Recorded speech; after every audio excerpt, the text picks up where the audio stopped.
Caríssimos irmãos e irmãs, Deus abençoe, salve Maria Puríssima, estamos aqui mais uma vez. Beleza, voltou ao normal de novo, tinha travado a internet, tá chovendo bastante aqui, na minha cidade tá chovendo bastante, então às vezes a internet pode estar oscilando aí, viu? Deu uma travada, mas acho que agora ficou bom. Veja aí se vocês estão me ouvindo bem, pessoal aí que está marcando presença. Thalita aí marcando presença, Thalita. Deus abençoe. Eu acho que agora ficou bom, né? Então vamos meditar aí o evangelista São Marcos, capítulo 6, versículos de 45 a 52. Nos traz o título: Vira Jesus andando sobre as águas. Vamos fazer uma oração para a gente iniciar bem este momento de meditação do Evangelho do dia. Hoje, 5 de janeiro de 2022, nós estamos aí seguindo aí firme esse mês de janeiro. Em nome do Pai, do Filho e do Espírito Santo. Amém. Ave Maria, cheia de graça, o Senhor é convosco. Bendita sois vós entre as mulheres, e bendito é o fruto do vosso ventre, Jesus. Santa Maria, Mãe de Deus, rogai por nós, pecadores, agora e na hora de nossa morte. Amém. Nossa Senhora, Rainha dos Corações, rogai por nós. Em nome do Pai, do Filho e do Espírito Santo. Amém. Então, vamos meditar aí em São Marcos, capítulo 6, versículo de 45 a 52. Diz assim: mediante ele obrigou os seus discípulos a subirem para a barca, para que chegasse antes dele à outra margem, em frente de Betsaida. Enquanto ele mesmo despedia o povo, e despedido que foi o povo, retirou-se ao monte para orar. À noite achava-se a barca no meio do lago, e ele a sós em terra, vendo-os se fatigarem em remar, sendo-lhes o vento contrário. Foi ter com eles pela 4ª vigília da noite, andando por cima do mar, e fez como se fosse passar ao lado deles, à vista de Jesus. Caminhando sobre o mar, pensaram que fosse um fantasma e gritaram, pois todos o viram e se assustaram. Mas ele logo lhes falou: tranquilizai-vos, sou eu, não vos assusteis. E subiu para a barca junto deles, e o vento cessou. Todos se achavam tomados de um extremo pavor, pois ainda não tinham compreendido o caso dos pães. Os seus corações estavam insensíveis. Palavra da nossa salvação, glória a vós, Senhor. Que as palavras do Santo Evangelho perdoa todos os nossos pecados. Amém, assim seja. Caríssimos irmãos e irmãs, hoje o evangelista São Marcos, nos traz essa continuidade do evangelho de ontem, da multiplicação dos pães.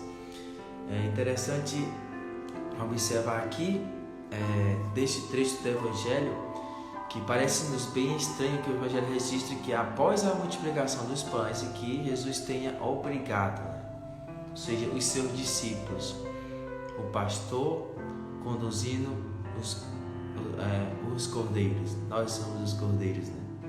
Então o pastor conduzindo os seus discípulos, né? Nosso Senhor, o Mestre, conduzindo os seus discípulos.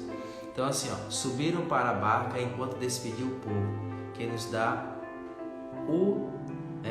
a alegria, o motivo, que nos dá o motivo, que é São João, que ao terminar a narrativa desse mesmo milagre acrescenta: à vista desse milagre, Jesus, aquela gente dizia: este é verdadeiramente o profeta que há de vir ao povo. Abrindo aspas e fechando aspas. Então assim, o pessoal, mais de 5.000 homens, acreditaram no milagre, acreditaram no Senhor, que é o Messias, o que há de vir, o que o povo de Israel estava esperando pela multiplicação dos pães. Então aqui, Jesus, percebendo que queriam arrebatá-lo e fazê-lo rei, o que foi que Jesus fez? Jesus subiu para a montanha, subiu para o deserto para orar. Interessante que quando a gente está procurando aplausos, procurando satisfazer o povo, né, o mundo, a gente deve fugir da fama, da idolatria, e que prevaleça a humildade, que prevaleça o silêncio, que prevaleça fazer o bem. Então, o que Jesus fez? Jesus tornou-se a retirar-se sozinho para o monte para orar. João capítulo 6, versículos 14 a 15 também retrata isso. De fato, Jesus é rei, mas seu reino não é deste mundo. Interessante o que Jesus falou para Pilatos, né? Meu reino não é deste mundo. Se meu reino fosse deste mundo, milhares de anjos vinham para me socorrer, para me proteger do mal, né? Mas Jesus fala, meu reino não é deste mundo.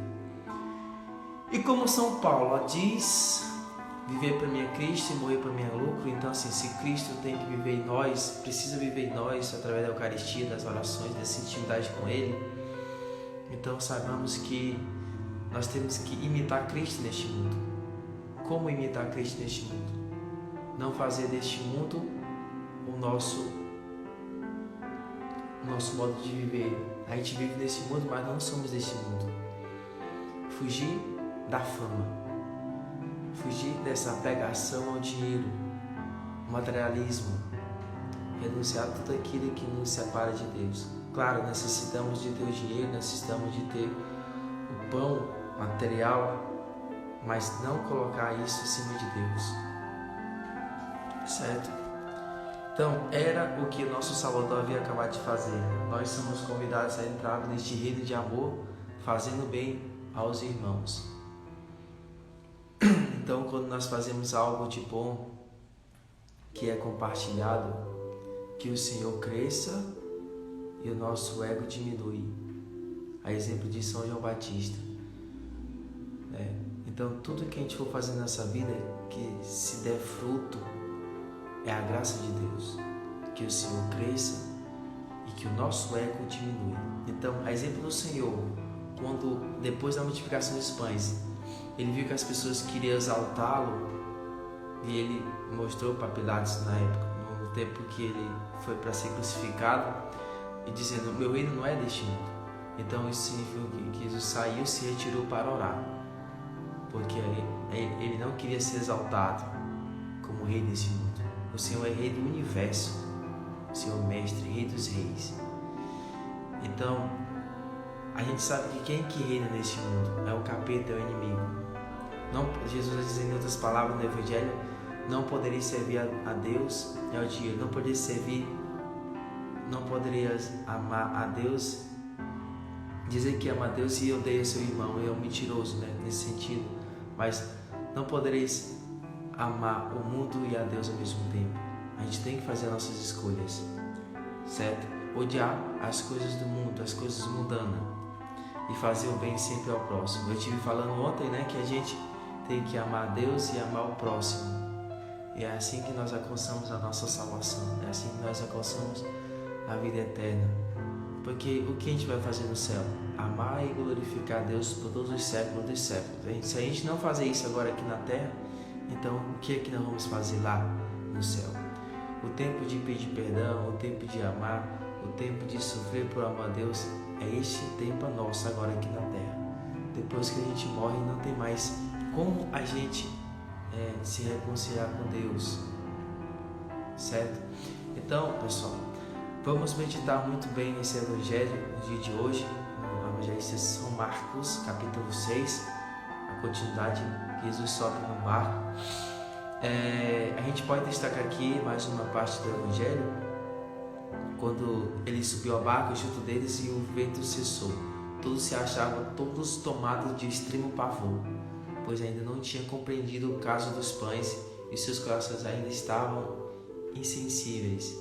Certamente eles viram Jesus na barca e sentiram muito medo, pensando que era algo sobrenatural, e era o próprio Senhor.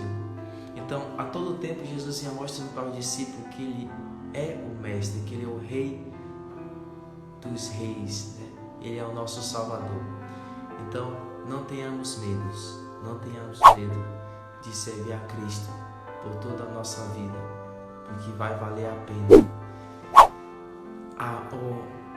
O caminho para a salvação é amar. Então, tudo que a gente for fazer nessa vida, façamos por amor a Cristo e amor aos irmãos. Então, que Deus abençoe a sua vida abundantemente. Salve Maria Puríssima, e louvado seja nosso Senhor Jesus Cristo, para sempre seja louvado, e sua mãe Maria Santíssima. Bom dia a todos e até amanhã novamente. Salve Maria.